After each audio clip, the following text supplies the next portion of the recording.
जुक्त दुई परीक्षा बातिल दाबी में छात्र छात्री विक्षोभ राज्यर विभिन्न स्थान में छात्र छात्री माने प्रतिवाद करिसेंति। राजधानी भुवनेश्वर सह पुरी जगतसिंहपुर भद्रक केन्द्रापड़ा कोणार्क सालेपुर छात्र छात्री माने परीक्षा बातिल पाई सरकार निकट में दाबी रखिंट। पुरी सामंत चंद्रशेखर महाविद्यालय छात्र छात्री माने कॉलेज सम्मुखें विक्षोभ करते। भद्रक जगतसिंहपुर शताधिक छात्र छात्री शोभायात्रा जाई जिलापाल सम्मुखें विक्षोभ प्रदर्शन करते। सेबळे सालेपुर रे छात्र छात्री माने कटक चांदबाली मुख्य रास्ता को अवरोध करथिले। निमापड़ा स्वयंशासित महाविद्यालय छात्र छात्री माने विक्षोभ सह शोभायात्रा करथिले।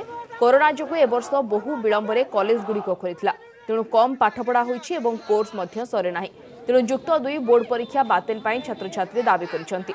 ऑनलाइन रे पाठपढ़ा होईछि, तेणु परीक्षा काहेकि ऑफलाइन रे हेबो बोली जुक्ति रखिसेंति छात्र छात्री।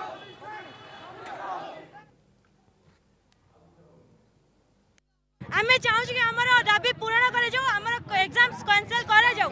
हमर ऑनलाइन एग्जाम, हमर ऑनलाइन जदी क्लासेस होची ऑनलाइन त ऑफलाइन एग्जाम काहे के होची, हमको तार उत्तर दिया जाय। आज हमें सब छात्र माने एकाठी होई सरकार को निष्पत्ति को विरोध करछु, आगु भी करू, कारण हमें टोटल कोर्स कंप्लीट हेनी।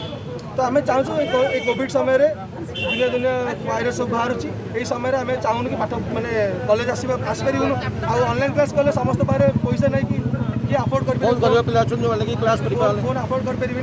तो से आम कहूँ आम एग्जाम कैंसल कर बेसिक मार्क दिखाई परीक्षा नहीं मार्क दिया एवं जेहेतु आम प्रॉपरली पढ़ाई वर्षकर कोर्स 5 मास सरची तेज गवर्नमेंट को आम अनुरोध करुँ से आम कथा शुणु और क्वार्टर